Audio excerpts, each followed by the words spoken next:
And then she showed me, it was like a little ball, like a little crystal ball, like about this big, not too big. And she was holding, I could see her hands in, so I know it's a woman.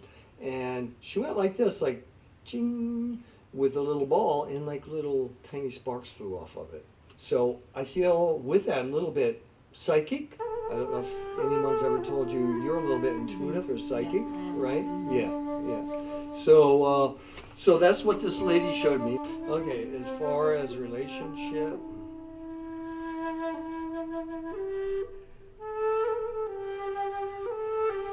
she's saying we have a lot to talk about here. There's a lot to talk about. You're kind of, I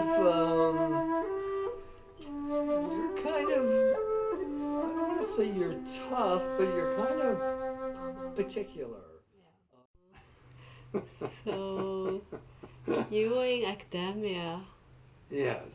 Yeah, I taught for 25 years on the college and university level. I taught at UCF, yeah, Valencia, a couple other little places there.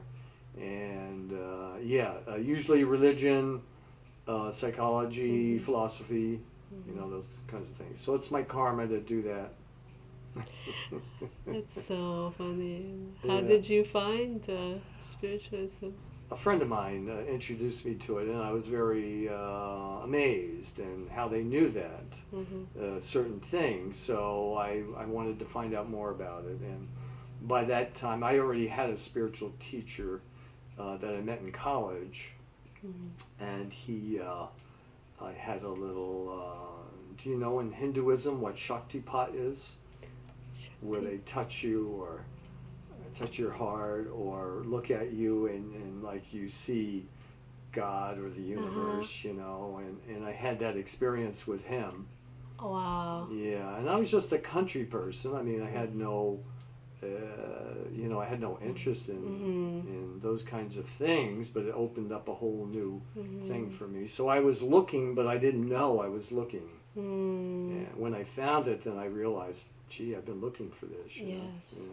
So, yeah. Be touched by divine. Yes. Yeah, that was my teacher. Where do you see that guy right up there, the smaller guy? Oh. Chakravarti was his name. And the guy on the right was his teacher, Rabindranath Tagore, who won a Nobel Prize in poetry. Ah. Yeah, his name is Rabindranath Tagore. And my teacher's name was Amelia Chakravarti. That guy is a relative. He gave Abraham Lincoln about 30 readings. John B. Conklin. Yeah. Right there. Yes, John B. Conklin.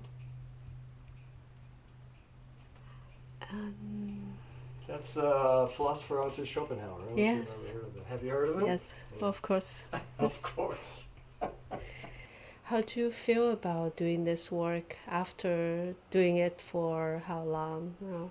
Yeah, I've done it since '96 officially, and I feel good. You know, it uses up a lot of glucose in your brain, but and then I feel hungry afterwards. But it's good. I get a deep sense of feeling of, you know, speaking with others about their search, and you know, like yourself, and I'm on my own search still, and so I feel good sharing that. I feel good listening to other people, you know, tell me their background as well, and I've heard a lot of interesting stories since I've been doing this.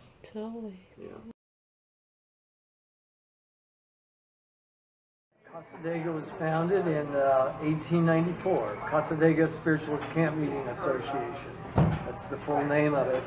And George Colby, it was prophesied when he was younger that he would found a spiritualist community somewhere. And so eventually he came to Florida. He lived, you know, where we came walking up out of the park.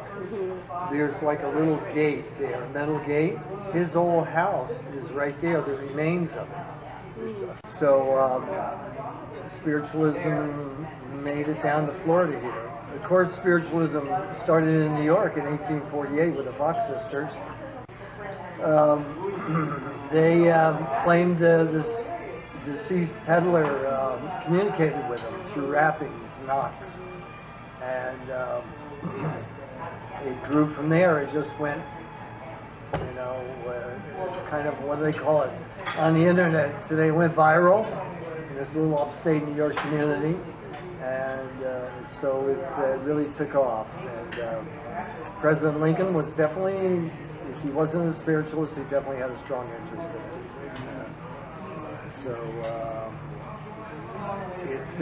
A lot of frauds came in after the Civil War. However, they lost a lot of membership, and but it managed to survive. And I'm kind of proud of that, being from New York. That it started there, and it spread, and it's been going ever since. There's anywhere from 5,000 to 10,000 official members of spiritualists, but many people come to visit spiritualism. So it's a very small religion, but it's very important, I think. It's the essence, a lot of the essence of the religious life, of the spiritual life. No, it originated from the United States and spread to England. Yeah, that's the way it went. A lot of people think, it started in England, it came here, but just the opposite. Because England is prominent today. Yes, they're very prominent with spiritualism.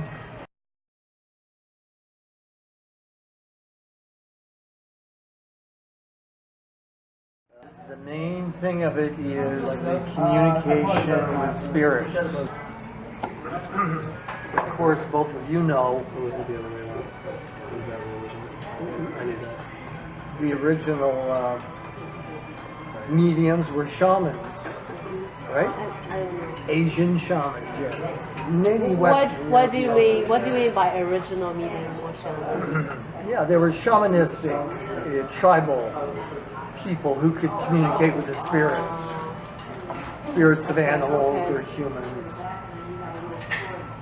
To find animals to hunt and things of that nature. So I see. You mean the communication with spirits are shamans in all indigenous countries? Yes, everywhere. And I think a lot of shaman is a Siberian word, and I think with the Asian, American Indian tradition, it came over into the Americas, and so I think a lot of it had an Asian tradition there.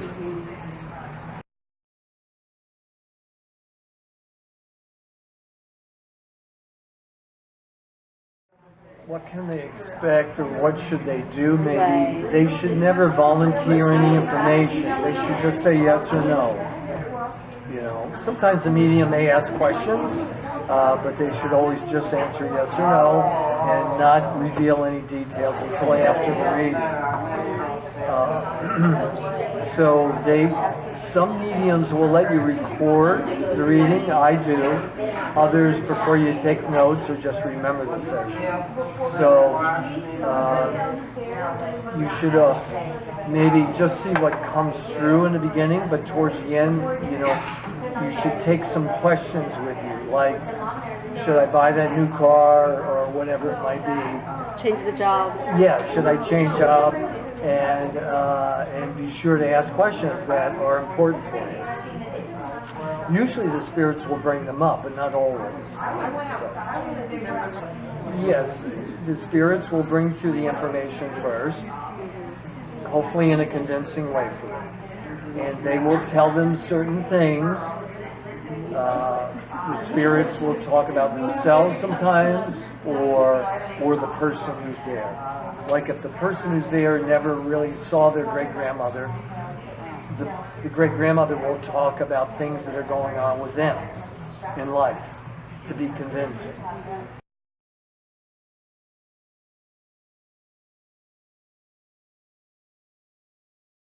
Yes, it has to be energy. I don't think anybody can really get past that. It's got to be some kind of energy.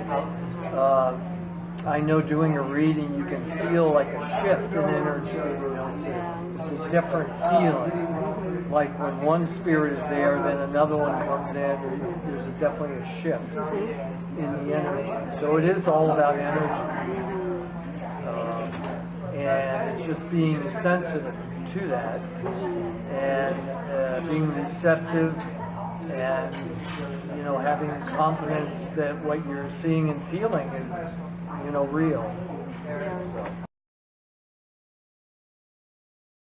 Probably always good advice to seek, ask and you shall receive, seek and you shall find, knock on the door will be open.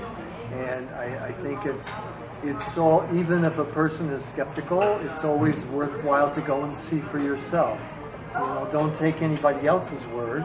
See if you can find something that is meaningful to you. And if it is meaningful, then you should by all means explore it more and look into your own talents and abilities.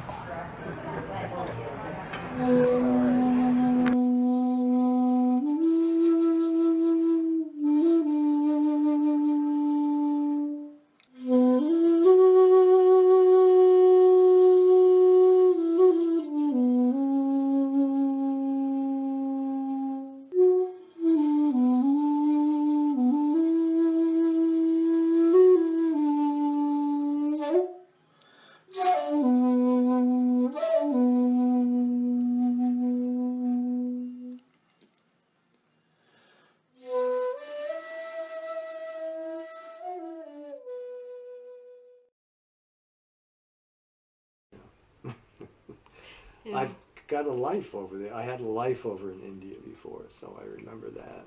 Oh. Yeah. I was just a little kid. It's all. Yeah.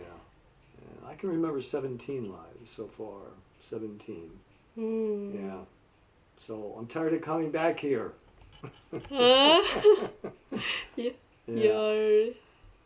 You're not done yet here. I know, but I don't want to come back. I want to stay over there, Ching. I don't want to come back. So it's too hard here. It's being human is hard. Yeah.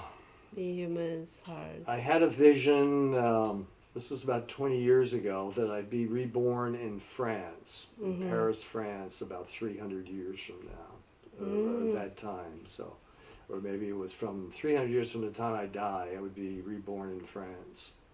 Will there even be human 300 years from now? That's what I say. And there were skyscrapers there, and I said, there's no skyscrapers in Paris because the geology won't let them build skyscrapers. Yeah. But I happened to read an article, and it said that they have a new way of providing a base for skyscrapers, so they may start building them in Paris.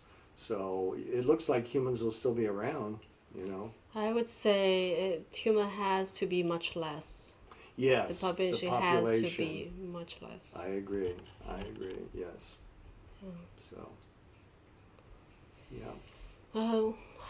What made you decide to do this work and become a psychic medium? Yeah, I've always been interested in yoga and meditation and Buddhism and meditation. So it's just I feel it's a natural progression. I studied with a lady here. She died when she was 96. But I was with her in a past life in South America, one of the Indian tribes. And we communicated with our deceased ancestors and with people in villages like maybe 40, 50, 60 miles away. So we wouldn't have to, send runners there. Yep. But we communicated with the ancestors. And so I was with her, and in this life I studied with her about 14 years. And, I learned how to do it all over again. So that's why I'm doing it, basically. Yeah.